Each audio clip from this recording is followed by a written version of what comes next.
Whether we believe in our capacity for self-government or whether we abandon the American Revolution and confess that a little intellectual elite in a far distant capital can plan our lives for us better than we can plan them ourselves. What is the difference between a Democrat and a socialist? The greatest crisis today is not the Middle East, it's not Iraq, it's Syria, but it's climate change. Yeah. All the people don't have freedom, all the people don't have justice, and all the people don't have power, so that means none of us do. The big government lovers painted a picture of doom and gloom in 2011. The future must not belong to those who slander the Prophet of Islam. We see it in the STEM program. You know, people have talked about this STEM program being such a great deal.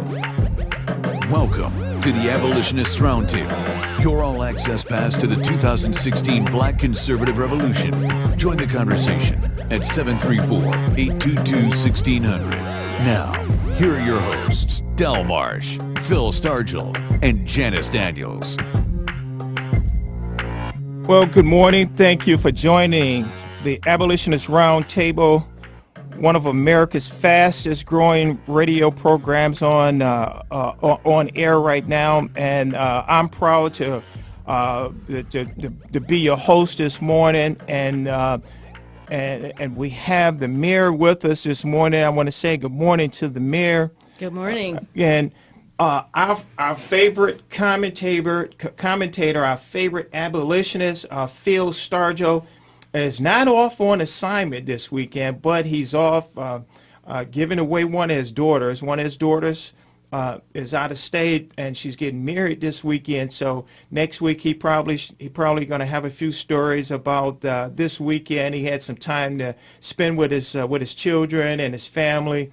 And he's giving away one of his daughters, so this is a very proud moment for Phil, and we wish him the very best and the best of blessings too this weekend for him and his family. Congratulations, Phil, and all of his family. Yeah, absolutely. And so, Phil, congratulations, and we look forward to seeing you when you get back here next week.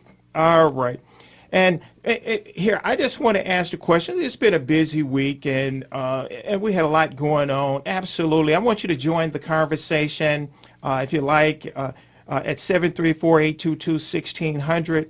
But my question this morning is that I think this is where we're going, is what we need to do in November. This is serious, very serious. I mean, I don't know if you got a chance to look at the interview that was held on Fox News this last weekend, where President Obama did, I think, his only one and only second interview, I believe. Well, he did a couple of them with what's his name?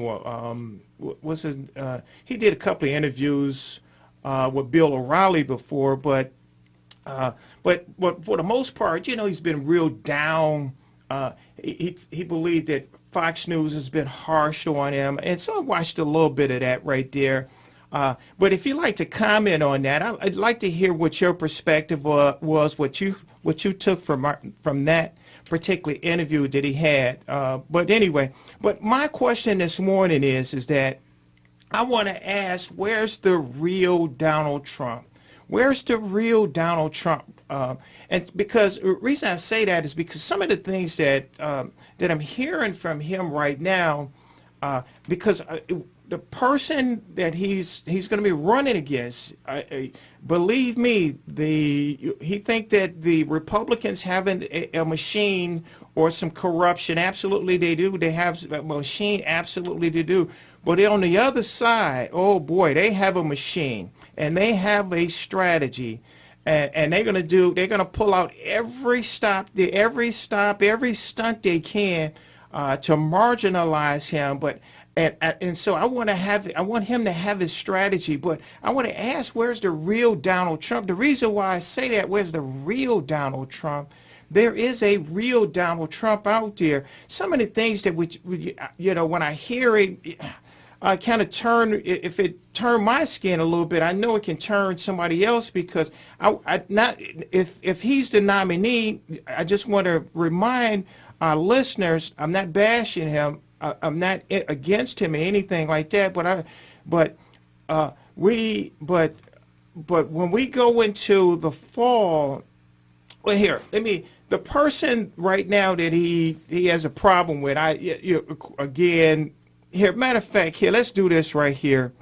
Before, and I'm going to let you comment on this, Mayor. I have a problem with, all right, so, Derek, can you play for me 271? Our Republican system is absolutely rigged. It's a phony deal. This was a dirty trick. These are dirty tricksters. This is a dirty trick, and I'll tell you what, the RNC, the Republican National Committee, they should be ashamed of themselves for allowing this kind of crap to happen. I can tell you that. They should be ashamed of themselves. Yep, and absolutely they should be ashamed of themselves. Is there a system in place? Absolutely there's a system in place. But remember that the states make up their own rules. We don't want, of course, can we have something that's consistent all across every state? Absolutely we can. But I think that this is an opportunity also for him being somebody to run for office for the first time. It's an opportunity for us to learn, for him to learn, for him to do things have to do it from a different perspective in every state, because not every state is going to be the same. And when he started to fight this lady, God forbid, this other guy, I'm not even going to say Bernie Sanders' name. Oops, I did say his name. I'm not going to say his name, but God forbid because this would be a disaster. Just imagine a billionaire and a devout socialist on the stage together, Mayor. Well, I think it could be a very interesting debate between the two of them. But I have to tell you, Donald Trump brings up big, important issues in an environment where the media is against him, the government elite are against him. Truly, Del, the political system is rigged. Now, I was at the state convention last weekend, the Republican Party state convention last weekend, as you know, and the tactics that were used were rigged. Number one, the grassroots delegates were being allocated to each of the three presidential candidates, one each. Even though Donald Trump won the primary in Michigan, the grassroots were only allotted one delegate for him, one delegate for Cruz, one delegate for Kasich, and the proportional allocation came at the at-large delegates. Now, the at-large delegates are the delegates that are picked by the party elite. So what do we have? We have Ronna Romney McDaniel being a precinct delegate going to Cleveland at the national convention to vote for Trump. Now, how many people in this audience really believe that Ronna Romney McDaniel is a Trump supporter? No one. No one in their right mind would believe that. So she is dedicated to Donald Trump on the first vote. Well, she's a Romney, for God's sakes. You're saying that because of her last name, absolutely, right? Absolutely. And so she is dedicated to Donald Trump, the first vote. The second vote, she can vote for whoever she wants. And I don't know who she wants, but if I had any inclination as to who she would choose, it would be Kasich of the three. I'm sure there are others that she would prefer even more, say Paul Ryan. But the system is rigged. And what Donald Trump is masterful at doing is bringing to the people the true face of these major issues. Well, let me ask you something. Now, he already knew this process ahead of time. And this is somebody, again, that proclaimed to be the person that's the author of The Art of the Deal, one.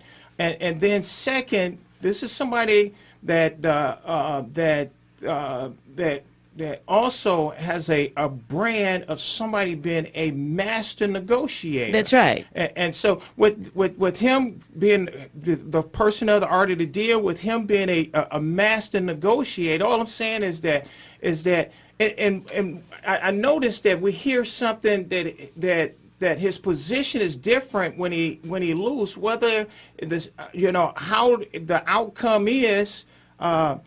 Whether he liked the way the outcome is, I just still want him to I yet to just hear him just say, you know what, I want to just congratulate Ted Cruz. It was he know this system a little bit better than me. That would have been an absolute mistake under rules of the art of the deal. Number one, Donald Cruz has found himself. At the end of the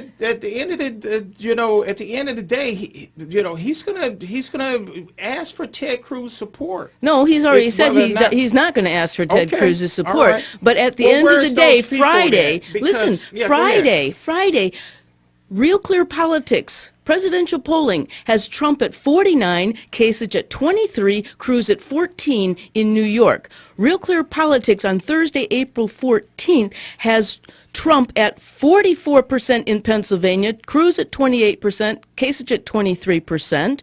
And we can go on to these other polls that are showing that in the total national, he's at 45, it looks like. I'm looking at a Fox News poll. Trump is plus 18. So where are you saying that he's making these mistakes? Well, his mistakes is that, for somebody that we're going to win.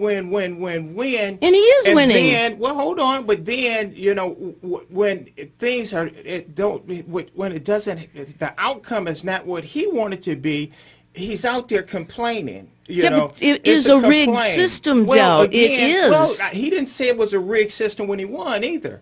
Well, it was a rigged system also when he won. It was a rigged system when he lost. But in what way? In what way are you saying? My point is that if the rules, when were the rules in place? The rules were in place prior to the election. The Colorado rules were changed after. Were in place. No, Colorado rules were changed in October of last year. Okay, all right. So if he had a problem with the rules, why didn't he bring attention to it then? Because at the point before the election, it would have set the stage for him being like sour grapes.